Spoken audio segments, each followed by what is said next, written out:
Cerita akan Mang Ripan bawakan kali ini adalah cerita baru yang berjudul Kahina, menceritakan tentang seorang nenek tua yang membunuh seorang anak kecil kemudian dimutilasi dan dijadikan sebagai daging rawon. Di mana cerita ini ditulis oleh Fathia Galin. Dan tak usah lama-lama, ini dia ceritanya. Selamat mendengarkan. Seorang wanita muda berlari dari pintu ke pintu. Wanita itu mencari anak perempuannya yang masih berusia 3,5 tahun.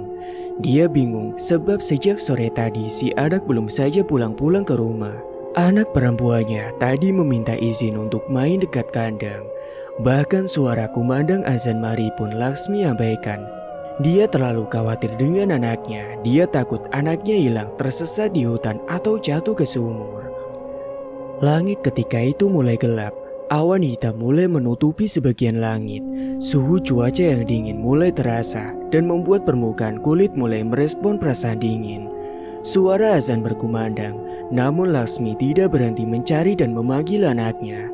Hilangnya Kahina telah membuat warga yang berada di desa Sumberwangi, Kabupaten Jember dibuat geger. Ada berbagai macam rumor yang beredar di masyarakat bahwa anaknya diculik oleh Wewe Gombel, seorang wanita tua bergigi panjang yang zaman dahulu pernah mengebohkan warga desa karena telah menculik sedikitnya 14 anak kecil dalam rumah kosong. Kahina, Kahina, Kahina. Sejak tadi nama anak itu dipanggil, namun anak itu belum juga ada tanda-tanda kemunculannya. Tidak juga terlihat jejak di mana Kahina berada. Hari sudah semakin gelap, waktu maghrib sudah terlewatkan, namun Kahina belum juga ditemukan. Puluhan warga membawa kentongan, api obor, dan juga senter untuk mencari Kahina.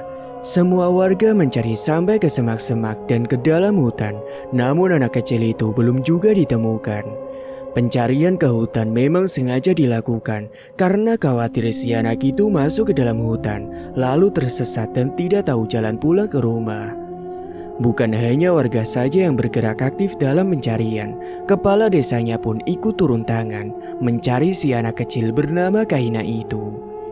Di dalam sebuah rumah reot beratap genteng dengan dinding yang berasal dari anyaman bambu, di dalamnya terlihat cahaya lilin menyala bergoyang mengikuti arah angin. Laksmi yang dikenal dengan si pemilik rumah tersebut mengetuk daun pintunya dari luar. Semua rumah dia datangi dan dia tanyai satu persatu. Mungkin saja anaknya ada di rumah salah satu warga desa itu. Mungkin saja anaknya tidak bisa pulang karena takut dengan hari yang sudah gelap. Dia berharap anaknya Kahina ada di dalam rumah itu. Mbah Kaul. Laksmi memanggil sambil mengetuk pintu kayu berulang-ulang. Nggih. Terdengar sautan dari dalam dari suara seorang wanita tua. Sambil menunggu pemilik rumah, Laksmi berdiri di ambang pintu. Suara pintu berderet saat dibuka dari dalam. Mbah, apakah Mbah tadi ada melihat Kahina main di sekitar sini, Mbah? Kahina yang mana ya? Yang sering kesini, Mbah. Tapi sore saya bawa melihat kandang kambing punya Mbah Darman. Oh, anakmu itu namanya Kahina, yang rambutnya segini. Mbah Kaul meletakkan tangannya di pinggangnya, memberitahu panjang rambut Kahina setinggi pinggang. Iya benar, Mbah. Ada tanda lahir di perut sebelah kiri? Tanya Mbah lagi. Sejumlah pertanyaan Mbah Kaul membuat Laksmi menjadi heran. Bagaimana Mbah bisa tahu kalau Kahina memiliki tanda lahir di perut sebelah kiri? Iya Mbah, benar. Wajah Laksmi terlihat begitu cerah. Dia berharap Mbah Kaul tahu keberadaan anaknya. Kahina ada di sini, jawab Mbah Kaul. Jawaban itu terdengar bagai air surga yang telah memadamkan rasa ketakutannya sejak tadi. Dia sangat khawatir anaknya hilang, sebab selain hutan dan kebun yang lebat di sini, ada juga sungai dengan arus deras yang membelah desa ini. Bisa saja anaknya jatuh ke sungai seperti yang dia takutkan sejak tadi. Oh, syukurlah Mbah. Aku mencarinya sampai nangis-nangis. Gak tahu lagi mesti nyarinya kemana, saut Laksmi sambil menghapus air mata. Itu Kahina di dalam, masuklah, ucap Simba mempersilakan Laksmi masuk ke dalam rumah reotnya yang boleh dibilang lebih mirip kubu.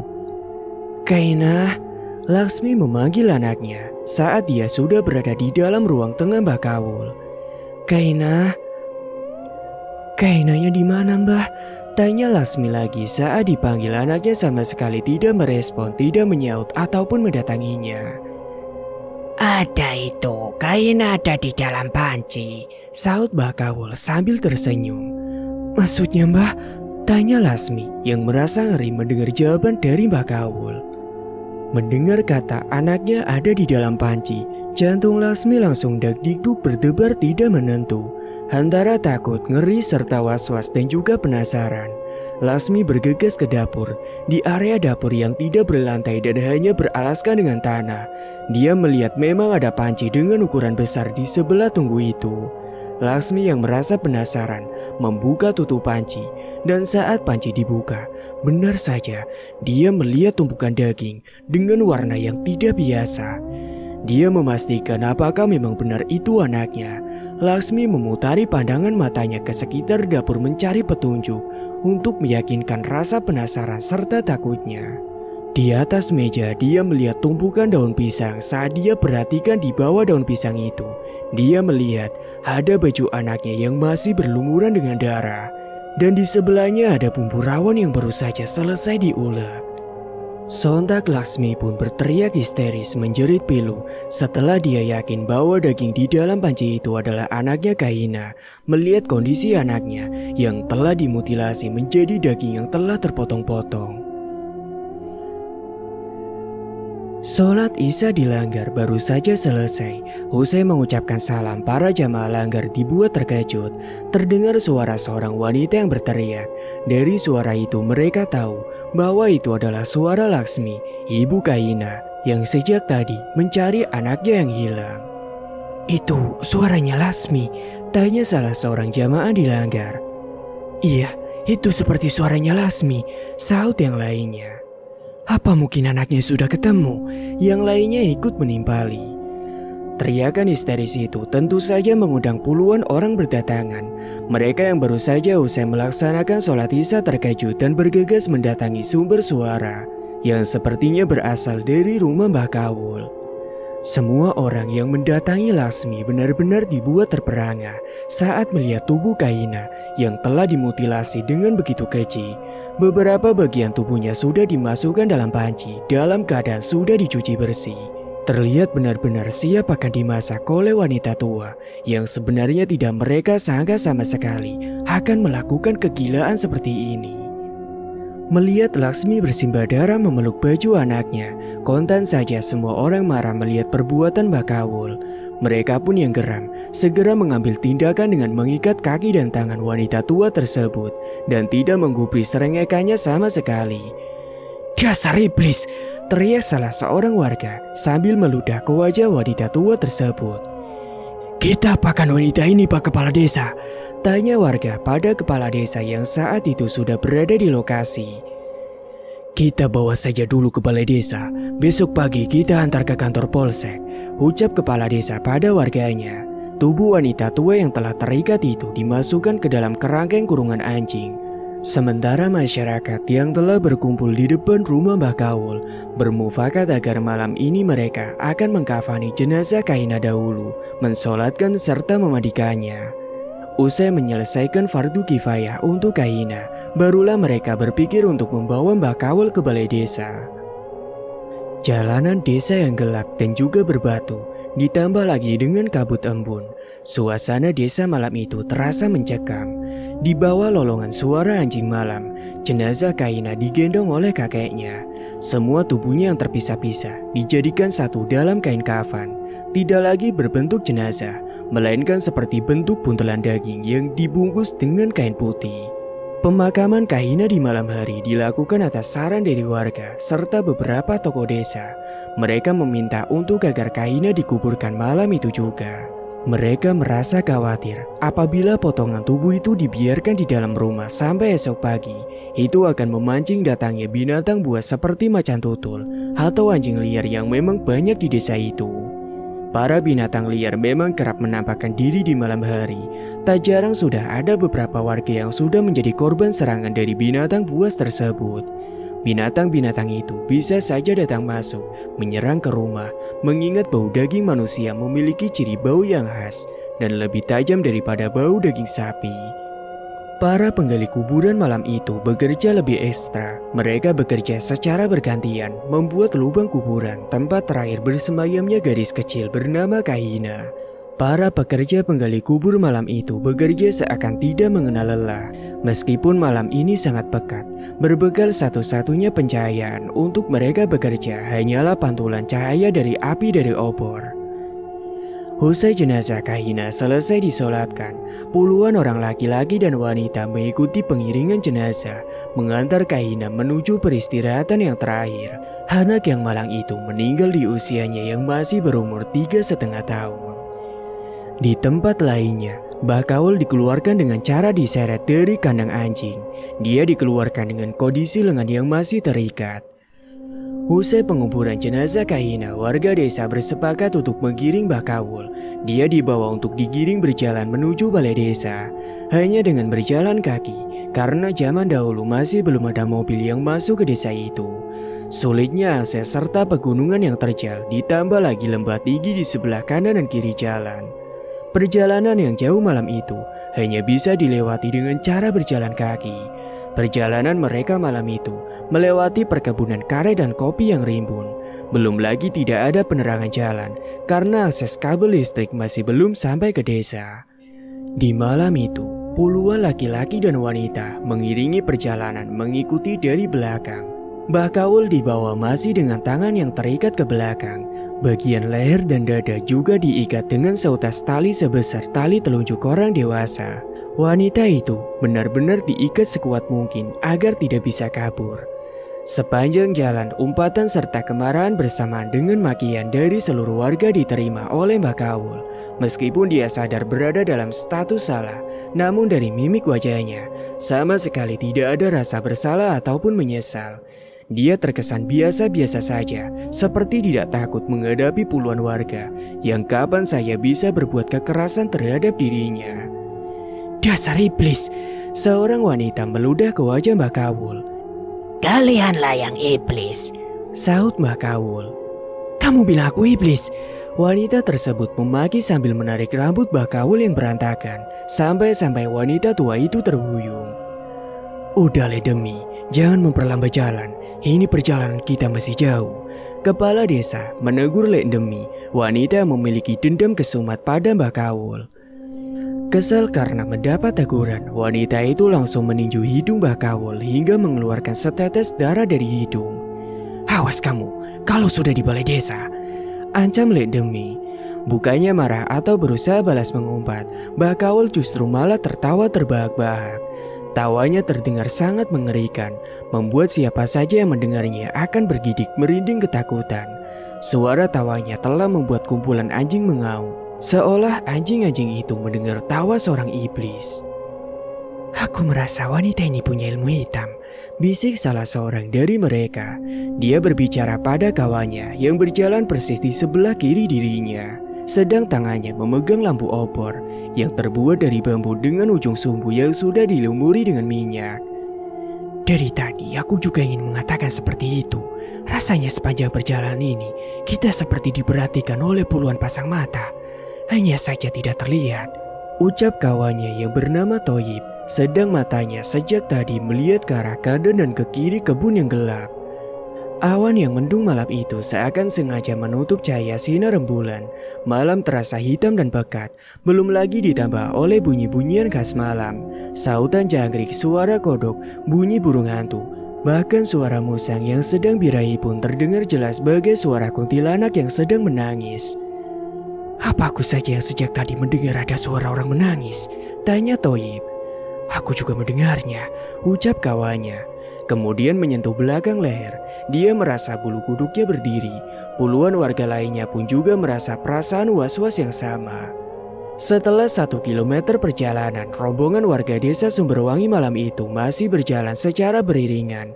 Mereka merasakan perasaan yang sama, ngeri dan juga bergidik merinding. Apalagi jarak yang mereka tempuh, jauhnya lumayan sangat panjang, sekitar 5 kilometer perjalanan lagi. Tinggal di desa-desa seperti itu sebenarnya tidaklah aneh apabila mendengar suara jangkrik dan jenis serangga lainnya. Desa yang terpencil serta tidak adanya listrik membuat suara makhluk malam seperti serangga berlomba saling bersahutan, membuat melodi suara bising di malam hari yang terdengar nyaring dan memekakan telinga. Suara dari wingitas perdesaan terdengar jelas di balik lembah curam. Ditambah lagi suara arus sungai di bawah kaki Gunung Argopuro. Malam itu alam terasa amat gelap, seakan sedang menyajikan dunianya sendiri yang sangat menakutkan. Iringan pejalan kaki yang berjalan membawa seorang wanita memang tidak mendapatkan aral rintangan sama sekali. Akan tetapi wanita yang diduga penganut ilmu hitam itu seolah mengundang datangnya ribuan demit menyaksikan perjalanan dirinya di tengah malam. Mbah Kawul sesekali bersiul kecil seperti memanggil sesuatu yang tidak kasat mata.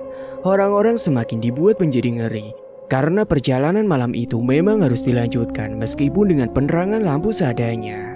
Tidak ada waktu lain yang tepat untuk membawa wanita tua itu selain malam itu juga. Perjalanan ini sebenarnya untuk menghindari ancaman warga dari dusun sebelah.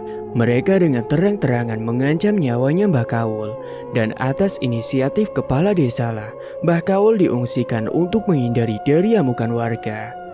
Selain melindungi wanita tersebut, juga untuk menjaga wanita itu agar tidak lari dari desanya.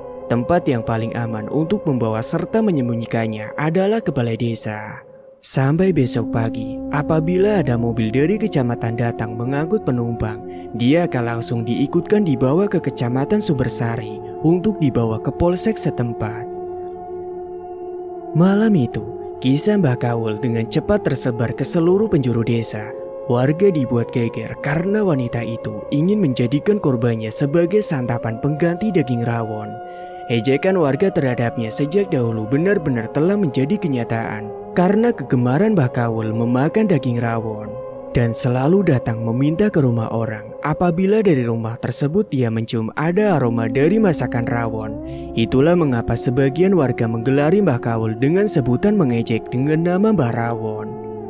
Malam yang dingin dan berkabut adalah suasana khas pegunungan Argopuro di malam hari. Rasa dingin dari embun bersama angin malam seakan masuk menusuk ke dalam lubang pori-pori permukaan kulit.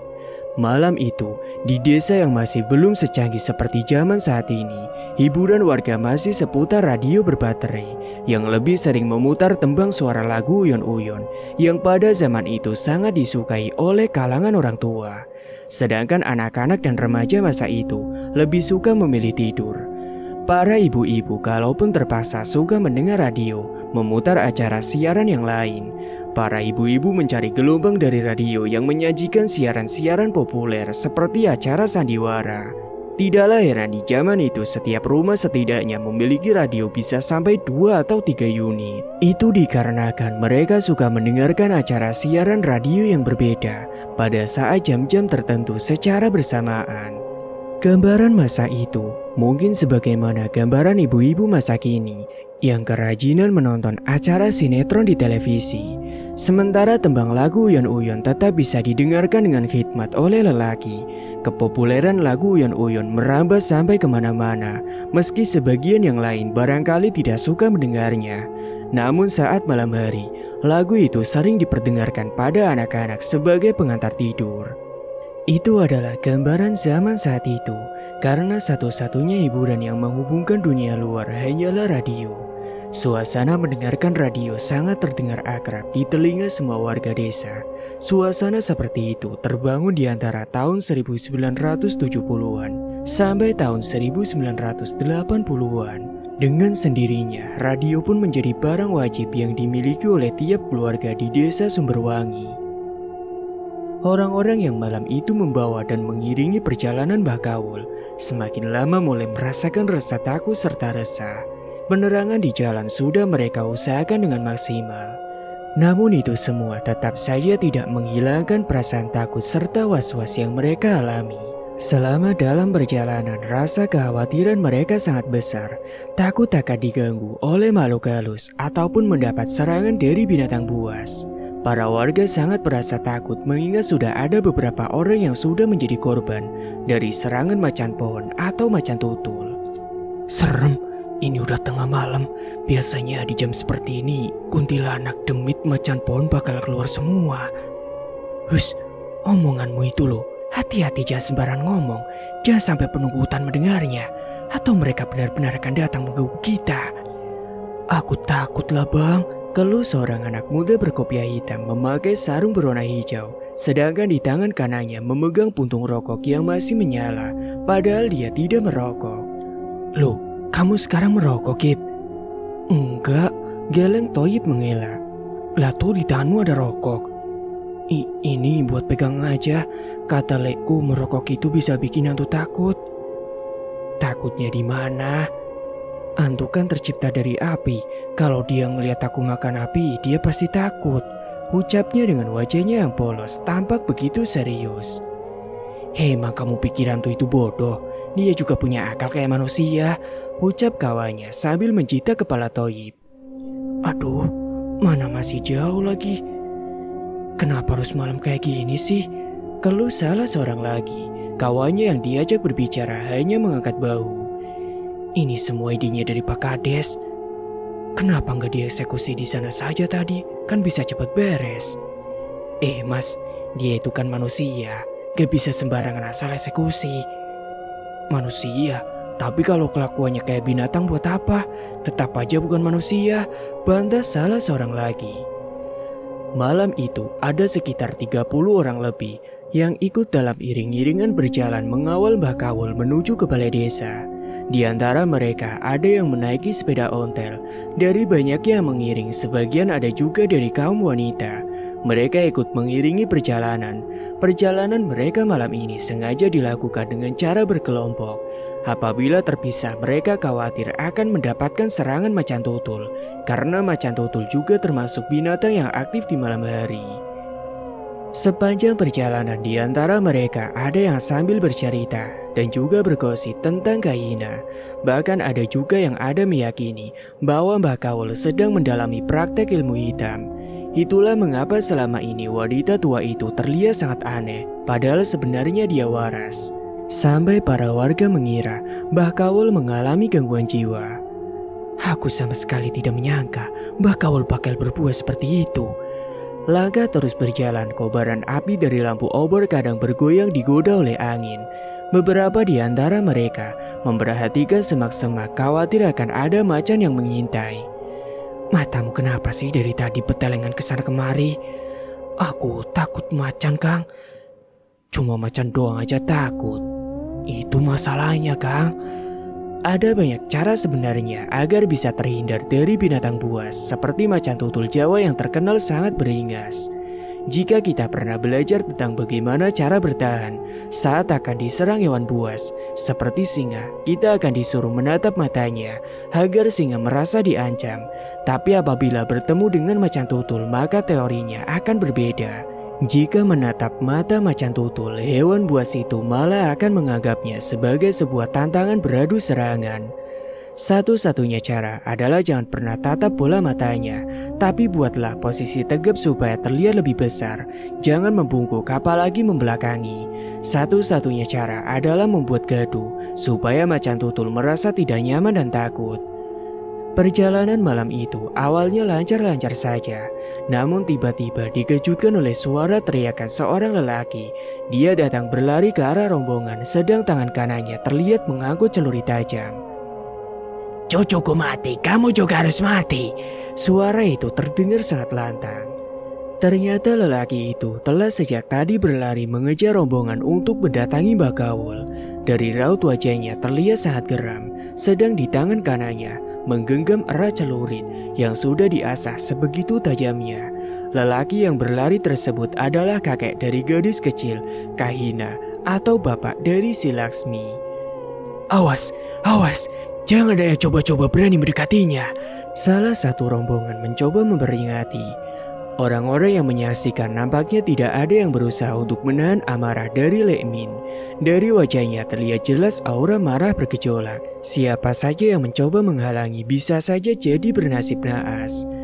Kehadiran kakek Kahina membuat beberapa orang wanita yang ada dalam rombongan ketakutan, sedangkan para lelakinya bersikap hati-hati. Pak, Uwes Pak, uwes. Tahan salah satu pemuda yang bernama Bani menarik lengan lelaki tua yang telah gelap mata tersebut. Melihat Bani yang menahan Bapak Laksmi, beberapa orang lainnya yang tadi berusaha menjaga jarak, akhirnya juga bertindak menolong si Bani. Mereka berusaha menahan tubuh lelaki tua itu agar tidak sampai mendatangi Mbah Kawul. Karena bila dibiarkan, wanita tua itu bisa dipastikan akan tewas mengenaskan oleh sabetan celurit tajam. Celurit tajam tersebut mengayun tidak karuan, seolah ingin mencari korbannya. Akan tetapi Bani seakan tidak memiliki urat takut. Dia terus berusaha menahan lengan Bapak Laksmi, agar celurit yang diayunkan itu lepas dari genggaman bapaknya Laksmi. Pemuda lainnya ikut bergulat menolong Bani. Semua berusaha menahan tubuh lelaki yang sudah berusia 58 tahun itu. Anehnya tubuh lelaki itu terasa jauh lebih kuat dari biasanya. Tenaganya menjadi luar biasa. Bahkan 3 orang yang menahan badan Bapak Laksmi yang kurus tersebut sampai semboyongan karena beliau tidak kehabisan tenaga. "Lemin, sudah Le," bentak oleh salah seorang ponakannya yang tidak lain adalah sepupu Laksmi. Akan tetapi lelaki itu tetap tidak menggubris. Kemarahannya sudah berada di puncak kepala. Wajar apabila seorang marah, maka darah yang harusnya mengalir ke kepala teralihkan langsung ke frontal cortex, sehingga membuat seseorang kurang mampu berpikirnya secara rasional, sehingga kemarahannya sama sekali tidak bisa dikendalikan. Sudah 4 orang yang berusaha menahan dan merebut celurit, namun mereka benar-benar dibuat tidak berdaya. Seharusnya untuk ukuran tenaga 4 orang anak muda sudah mampu menumbangkan tubuh yang telah renta tersebut.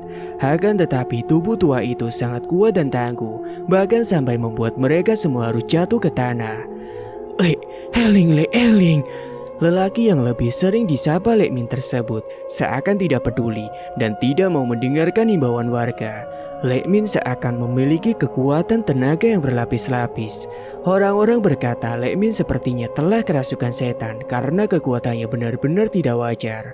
4 pemuda yang menahan Lekmin tidak kuasa lagi menahan, sehingga Lekmin mampu lolos dan mengejar iringan paling depan.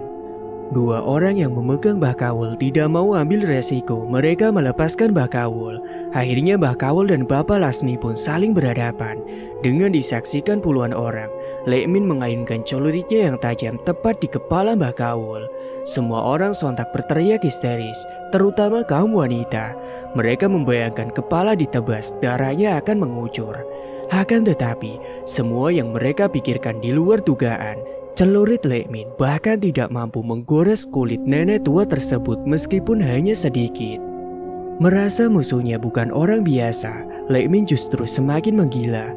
Mbah Kawul bukannya meringis kesakitan, justru dia malah tertawa terbahak-bahak. Orang-orang yang menyaksikan adegan itu mulai dibuat takut. Tebasan demi tebasan tak mampu merobohkan Mbah Kawul sampai akhirnya Lekmin pun menyerah. Mbah Kawul tertawa, suaranya sangat keras, suaranya melengking dan sangat menakutkan. Orang-orang yang melihat kejadian itu sebagian dibuat lari tunggang langgang. Wanita tua yang mereka giring itu ternyata bukanlah manusia biasa. Dia seperti telah bersekutu dengan setan. Di dalam badannya seakan telah terisi dengan kekuatan magis. Semua warga yang berlari tidak peduli lagi dengan kawan ataupun saudaranya yang tadi berjalan beriringan bersama. Mereka terpencar ke berbagai arah. Mereka pergi meninggalkan tempat itu. Mereka tidak memperdulikan lagi Lekmin dan juga Mbah Kawul yang saat itu hanya tinggal berduaan saja. Flashback 1 minggu sebelum Kahina hilang. Mbah Kawul yang terbiasa menjadi tukang kayu mengumpulkan ranting-ranting pohon karet. Di desa ini komoditas utamanya adalah perkebunan karet dan kopi. Status perusahaan perkebunan ini milik pemerintah daerah. Asal-usul perkebunan itu dahulunya adalah milik seorang bangsawan Belanda yang bernama Dietrich Espen. Pengusaha asal Hindia Belanda itu mengekspor hasil bumi berupa karet dan kopi ke Eropa melalui perusahaan dagang VOC. Atau sering disebut oleh warga pribumi dengan nama company. Dia memperkerjakan ratusan warga pribumi sebagai buruh di perkebunan miliknya. Para buruh membantu segala urusan perusahaan perkebunan. Dan selain perkebunan, di desa itu juga ada sebuah pabrik pengolahan kopi tua. Umurnya diperkirakan sudah ratusan tahun. Penyebab bangkrutnya pemilik kebun ini dialah ketika kalahnya Belanda pada Perang Dunia Kedua oleh pasukan Dai Nippon. Orang-orang Belanda dan keturunan Belanda terusir dari tanah Indonesia. Mereka kala itu dihadapkan pada dua pilihan yang berat. Pertama, bertahan di Indonesia, namun peluang selamat sangat minim. Bisa saja mereka akan dijadikan bulan-bulanan oleh orang Jawa ataupun pasukan Jepang. Pilihan kedua, harus pergi ke Belanda, meninggalkan semua apa yang dimiliki, baik itu uang ataupun hartanya. Sepeninggal orang Belanda dari Indonesia, pabrik serta perkebunan yang telah biasa jadi roda ekonomi masyarakat Sumberwangi, otomatis saat itu terhenti. Pabrik dan aktivitas perkebunan berhenti total, masyarakat tidak ada yang memiliki penghasilan sama sekali. Semuanya mau tidak mau harus bekerja ke tempat yang jauh demi mencari nafkah untuk keluarga. Harta-harta milik pengusaha Belanda yang ditinggal begitu saja, sebagian telah dirusak serta dijarah oleh masyarakat pribumi. Bahkan bagian dari pabrik sedikit demi sedikit juga mereka curi dan ambil. Sampai akhirnya keluarlah peraturan dari pemerintah pusat bahwa aset milik pengusaha Belanda yang ditinggalkan oleh pemiliknya akan diambil alih oleh negara. Kecuali pemiliknya masih ada yang bercokol di Indonesia, maka sebisa mungkin akan dilindungi oleh negara. Pekerjaan Mbah Kawul sebagai tukang ambil ranting membuat dia kerap disangka sebagai wanita gila. Dia dijauhi warga desa Sumberwangi, bahkan tidak ada yang memperdulikan keberadaannya. Dia hidup sendiri dalam kemiskinan, tanpa suami, tanpa keluarga, dan tanpa anak serta keluarga. Asal-usul gelar nama Mbah Rawon karena dia dahulunya terkenal sebagai pedagang nasi rawon. Itulah mengapa Mbah Kawul sangat suka makanan berkuah hitam bernama rawon tersebut. Pada acara sebuah keagamaan, pernah suatu hari dia dipukuli oleh para warga. Dia ketahuan mencuri daging sapi milik seorang saudagar kaya di desa Sumberwangi. Rumah Mbah Kawul lebih mirip seperti kandang, hanya sebuah gubuk kecil. Rumahnya tidak memiliki lantai, hanya beralaskan dengan tanah. Gentengnya berasal dari bekas genteng bongkahan kandang kambing yang dia kumpulkan sendiri, sampai akhirnya bisa menutupi semua atap gubuknya. Keberadaan Mbah Kawul di desa tidak pernah dihargai oleh mayoritas warga desa. Bahkan asal-usul cerita tentang keluarga Mbah Kawul tidak ada satu orang pun yang tahu. Di desa itu, dia tidak dianggap. Mbah Kawul hidup seorang diri di desa Sumberwangi. Apapun yang terjadi dengan dirinya, baik itu sakit ataupun lapar, tidak ada satu warga pun yang peduli. Ada yang mengatakan bahwa Mbah Kawul sudah gila sejak kecil. Ada juga yang mengatakan bahwa dia adalah orang buangan yang pertama kali mendiami desa Sumberwangi. Kahina, si bocah bernasib malang, setiap waktunya suka mencuri-curi keluar dari rumah di saat ibunya sedang lengah. Rumah antara Mbah Kawul dan Laksmi sebenarnya cukup jauh, jaraknya lebih dari 600 meter. Kadang gadis kecil yang penuh penasaran itu sering mendatangi Mbah Kawul diam-diam. Hubungan Simbah dengan gadis kecil tersebut sebenarnya cukup dekat. Tidak jarang tiap kali Kahina datang ke rumahnya, dia akan mengajaknya bermain atau bercanda. Kahina yang lucu sangat menyukai Mbah Kawul. Kehadiran Kahina membuat Mbah Kawul sangat terhibur. Gadis itu sangat pandai membuat dirinya tertawa. Kesukaan Kahina pada binatang ternak seperti sapi, kambing, dan kerbau membuat dia kerap kali melewati rumah Mbah Kawul. Kahina suka melihat kandang sapi milik seorang warga desa yang terkenal memiliki banyak binatang ternaknya. Keakraban mereka berdua terjalin karena seringnya Kahina membawakan Mbah Kawul buah serta roti yang dibawanya dari rumah. Sore itu, saat Mbah Kawul baru saja menutup pintu rumahnya, terdengar suara seorang gadis kecil mengetuk daun pintu rumah gubuk miliknya. Siapa? Tanya Mbah Kawul pada orang yang mengetuk rumahnya. Meskipun dia tahu orang yang paling sering mendatanginya hanyalah gadis kecil itu. Siapa? Mbah Kawul bertanya lagi. Kahina yang berdiri di balik pintu tidak menjawab sambil menutup senyumnya dengan telapak tangan. Dia menahan tawanya agar tidak terdengar oleh Mbah Kawul. Siapa yang ketuk rumah Mbah? Mbah Kawul yang kala itu mengetahui kedatangan Kahina berpura-pura tidak tahu. Suara daun pintu berderet. Mbah Kawul melihat ke kanan dan ke kiri. Akan tetapi saat pintu dibuka, dilihatnya tidak ada seorang pun.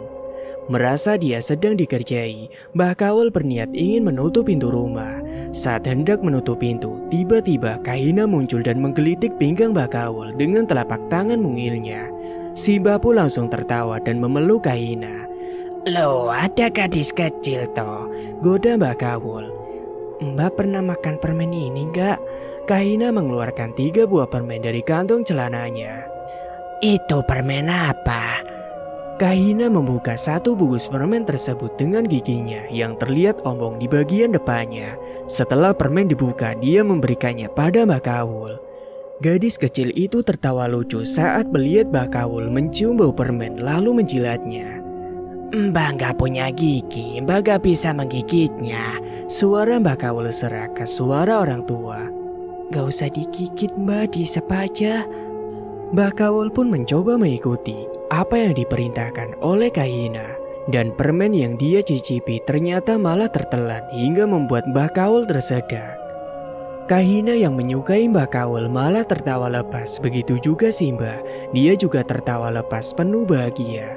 Hubungan kedua orang itu sebenarnya selama ini terjalin sangat baik. Bahkan Mbah Kawul sangat menyayangi Kahina. Sepanjang hidupnya, Mbah Kawul sebenarnya sudah lama sekali kesepian. Dia tidak memiliki seorang teman, tidak ada yang mau datang ke rumahnya selain Kahina. Dia tidak punya siapa-siapa. Warga desa tidak ada yang mau dekat dengan dirinya karena mereka menganggap dirinya adalah wanita gila. Padahal sebenarnya dia hanya kesepian, tidak memiliki siapa-siapa. Dan suara tawanya yang aneh kerap kali membuat dia sering dijauhi oleh para warga. Kesukaannya pada Kahina sangatlah luar biasa. Bahkan dia sangat menyayangi anak itu. Tak jarang tiap kali anak itu mengunjunginya, dia kadang merebuskan telur untuk Kahina, menyuapinya makan, dan mengajak anak itu bermain di gubuk tua miliknya. Sebab anak itu benar-benar terlihat tulus berteman dengan dirinya. Tapi sayangnya, keakraban kedua orang yang berbeda umur terpaut jauh itu seringkali mendapat larangan dari orang tua Kahina. Lasmi selalu melarang Kahina untuk datang mengunjungi Mbah Kawul. Lasmi tidak ingin anaknya terpapar pengaruh negatif dari wanita yang dianggap gila tersebut. Setiap kali Kahina ketahuan bermain di rumah Mbah Kawul, Lasmi pasti akan langsung memarahinya. Tidak peduli di hadapan Mbah Kawul sekalipun. Dia mengatakan bahwa Mbah Kawul itu gila, sehingga Kahina tidak boleh bergaul dengan wanita gila itu. Ibu bilang jangan dekat-dekat sama Mbak Rawon itu. Nanti kalau kamu disembelih, dagingmu dibikin rawon, kamu mau? Ucapan itu kerap kali dikatakan Lasmi pada anaknya. Meskipun tidak langsung ditunjukkan pada Mbah Kawul, namun ucapannya telah membentuk doa yang panjang untuk anaknya sendiri. Anak kecil tetaplah anak kecil, meskipun sering dilarang, Kahina tetap saja mendatangi Mbah Kawul. Kadang dia datang membawa kue ataupun buah untuk wanita tua itu, lalu mengajak Mbah Kawul bermain, melakukan beberapa permainan mulai dari dakon, main gamelan kecil, serta main petak umpet. Bagi Kahina, Mbah Kawul adalah temannya, sang ibu yang selalu sibuk bekerja di kantor perkebunan, sedangkan ayahnya menjadi TKI di Malaysia. Di rumah, Kahina tinggal bersama Mbak Uti dan juga Mbah Kung. Apa yang sering dilakukan oleh ibu Kahina sebenarnya sering membuat hati Mbah Kawul cukup sakit. Dia mengasihani dirinya sendiri. Dia juga merasa kasihan pada Kahina yang selalu dilarang dekat dengan dirinya karena dianggap gila. Mbah Kawul merasa dirinya tidaklah gila seperti yang sering dituduhkan oleh orang-orang, terutama oleh Lasmi. Padahal dia amat menyukai anak kecil, tapi sayangnya tiap kali dia mendekati anak kecil, orang tuanya langsung menjauhkan anaknya. Sehingga anak-anak yang dulunya suka pada dirinya lama-lama ikut menjauh. Dikarenakan orang tua mereka yang sering menakut-nakuti dengan menyebut dirinya Mbah Rawon yang suka makan daging anak kecil. Jangan dekat-dekat sama Mbak Rawon, nanti kamu dibikin rawon sama orang itu. Kata-kata itulah yang kerap kali disampaikan oleh orang tua pada si anak. Anak-anak yang dahulunya dekat dan suka dengan Mbah Kawul pun perlahan mulai menjauh karena ketakutan. Tak jarang dia juga sering dibuli apabila melewati kerumunan anak kecil dan sering diejek dengan sebutan Mbah Rawon nenek lampir. Mbah Kawul pun sering merasa sedih saat mendengar ejekan itu. Baginya menjadi orang miskin adalah sebuah bencana besar yang akan terus dia sandang. Sehingga semakin lama rasa sakit hati itu kian memuncak, membuat dirinya yang tidak pernah melakukan tindakan kekerasan akhirnya terpancing untuk melakukannya. Kembali ke masa kini. Meski telah berulang-ulang kali dibacok, Mbah Kaul sama sekali tidak terluka. Sebagian orang yang sempat lari tidak ada yang coba berani kembali, kecuali mereka yang tetap bertahan berada dalam rombongan. Lek Min telah menyerah setelah melakukan serangan membabi buta. Dia sadar wanita itu tidak bisa dihadapi dengan senjata. Dan kini mereka tahu bahwa wanita itu adalah jelmaan setan. Gila, sampean ini manusia apa bukan, Mbah? Tanya Toyib, seorang di antara mereka yang mulai berdoa. Dia membacakan beberapa ayat penggalan dari Al-Quran dan dibacakan di dekat Mbah Kaul. Mereka tidak ingin wanita tua itu bertindak menyerang mereka melalui ilmu hitamnya. Mata Mbah Kaul ketika itu mendadak menjadi putih. Beberapa orang yang mencoba tetap berani, akan tetapi keanehan pun terjadi. Mereka yang bersisa 14 orang itu mendadak tidak bisa bernapas hampir bersamaan. Mereka merasakan ada sebuah benda asing sebesar telur puyuh mengganjal di dalam tenggorokan. Jangan menyakiti kami gak akan menyakiti sampean, Mbah. Seorang dari mereka berseru pada Mbah Kaul. Bukan aku yang melakukan itu pada kalian. Suara Mbah Kaul terdengar lebih serak dari biasanya. Kami minta ampun, kami akan memperlakukan sampean dengan sopan. Seru salah seorang sambil berusaha bernapas semampunya. Jangan meminta ampun denganku, tapi meminta ampun dengan yang di sebelah kiri kalian. 14 orang itu hampir bersamaan menoleh ke kiri, akan tetapi mereka tidak melihat apa-apa. Tapi mereka tetap melakukan apa yang disuruh oleh Mbah Kaul. Kami mohon maaf, kami tidak akan melakukannya lagi. Dan usai mengucapkan kalimat tersebut, tiba-tiba saja Mbah Kaul berbicara sendiri. Bicaranya menggunakan bahasa yang aneh, bahasa yang sama sekali tidak bisa dipahami. Suara Mbah Rawon terdengar mengalun mistis sebagai panduan suara yang aneh, halus tapi mengerikan. Saking ngerinya di antara mereka merasa tidak kuasa untuk mendengarnya. Usai Mbah Kaul berbicara, tiba-tiba saja rasa mengganjal dalam tenggorokan mulai menghilang. Yang mereka rasa saat ini hanyalah perasaan takut. Bagaimana memperlakukan Mbah Kaul? Apakah tetap membawa ke balai desa dengan tangan terikat atau melepaskannya karena sudah melepaskan mereka dari kesakitan?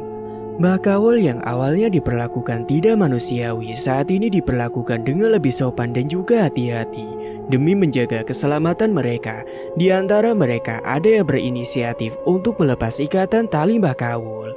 Tidak usah, lakukan saja tugas kalian. Kalau memang aku mau melepaskan tali ini, aku bisa saja melakukannya sendiri sejak tadi. 14 orang yang tersisa itu terus melakukan perjalanannya. Toyib memberanikan diri memegangi tali Mbah Kaul sambil berkata, Ampun Mbah, saya minta izin untuk memegang tali ini. Dengan tangan yang terikat ke belakang, mereka masih memberanikan diri berjalan, menarik lengan Mbah Kaul, membawa wanita itu langsung menuju ke balai desa. Dan sesampainya di balai desa, para tokoh masyarakat saling bertemu. Mereka berembuk, menceritakan perkara tentang Mbah Kaul, apalagi setelah mereka tahu wanita itu bisa mengendalikan mereka. Akhirnya mereka memutuskan wanita tua itu boleh-boleh memilih apakah tetap ingin ditinggalkan di desa tapi diperlakukan dengan baik, diusir dari desa atau tetap menjalankan eksekusi. Kepala desa duduk di balai dengan duduk bersila ditemani secangkir kopi dan singkong rebus menceritakan perkara yang baru terjadi sembari mencoba menimang-nimang keputusan. Apakah sebaiknya kita membawanya ke kantor polisi? Aku rasa itu percuma. Yang ada dia nantinya malah dimasukkan ke dalam rumah jompo. Dianggap gila, dia malah balik lagi ke sini. Tapi wanita ini bukan wanita sembarangan. Kita rundingkan dulu dengan keluarga korban. Gak bakal, toh mereka sekarang sedang berduka. Kalau mereka pasti pengennya si nenek tua itu ya mati. Iya, kalau mereka pengennya mati ya matiin aja. Lawang maling saja kalau mencuri di tempat desa kita bisa dipukulin atau dibakar massa sampai mati. Masa pembunuh malah dibiarin begitu saja? Salah seorang lelaki yang dikenal sebagai Kaur Desa memberikan ide. Pria berpeci hitam tersebut lebih setuju Mbah Kaul dihukum mati saja dengan cara dibakar hidup-hidup. atau direndam dalam air sungai sampai dia lemas. Loh, tapi dia itu wanita, Kang. Apa bedanya? Meskipun wanita, tapi dia itu pembunuh. Lagian juga yang dibunuh adalah anak-anak. Kepala desa terdiam sejenak sambil menyeruput kopinya yang sudah mulai dingin itu. Dia sebenarnya ragu untuk mengambil pilihan itu, namun warganya banyak yang menginginkan wanita itu mati. Coba gini, andai, maaf ya, kalau yang dicincang itu adalah anakmu, apa ya kamu malah memberikannya ke polisi, terus bilang ditangkap aja Pak? Kan gak mungkin. Tapi dia itu perempuan loh Kang. Kamu mengulang kata-katamu lagi, ya aku akan mengulang jawabanku, ya hukum mati saja. Kang, biarkan saya berpikir dulu sebentar, saya kok jadi pusing dengerinnya, ucap si kepala desa. Mikirnya jangan lama-lama, keburu Lekmin datang lagi bawa kapak buat ngapak si mak lampir itu. Gini Kang, kalaupun itu Mbah Kawul dihukum mati, terus menghukum matinya gimana? Lawang dicelurit aja yang rusak malah celuritnya. Wandi, bener tau ucapanku sama bapakmu waktu itu. Kamu itu terlalu muda jadi kepala desa. Ngambil keputusan seperti ini aja bingung. Ya dibakar saja dia dalam api atau kataku tadi, tenggelamkan di dalam air, ikat lehernya. Biar mak lampir itu gak bisa napas selalu mati dengan sendirinya. Tapi ini konsekuensinya berat. Dia bisa saja menyakiti kita walau tanpa menyentuh. Lah itu masalahnya, kalau dia hidup kita akan selalu merasa diteror. Aku kayaknya angkat tangan saja lah Kang, ucap kepala desa. Loh, angkat tangan gimana maksudmu? Untuk perkara ini kalian saja memutuskan. Loh, maumu itu gimana? Aku maunya serahkan saja ke kantor polisi dan biarkan dia hidup. Ya nggak bisa begitu, di sana jadi apa? Kalau dia balik lagi mau balas dendam, terus kita dikirim santai dari sana gimana? Kepala desa yang bernama Wandi Rahman itu merasa dilema. Memang tidak mudah menjadi kepala desa di usia muda seperti dirinya. Berada di tengah tetua desa yang rata-rata telah berumur. Hadapun rasanya kebijakan yang akan dia ambil selalu saja kurang cocok dengan mereka. Sebagian anak muda yang diberi amanah untuk menjadi pemimpin rasanya tidak mungkin juga untuk melangkahi keputusan para tetua desa. Apalagi ini berhubungan dengan nasib desa ini tentunya. Besok aku akan panggil Mbak Sirot. Beliau itu orang pintar untuk urusan seperti ini. Kaur desa atau tetua desa kembali memberikan ide. Meskipun ide itu kurang cocok untuk Wandi, tetapi ide itu malah disambut baik oleh para tetua desa.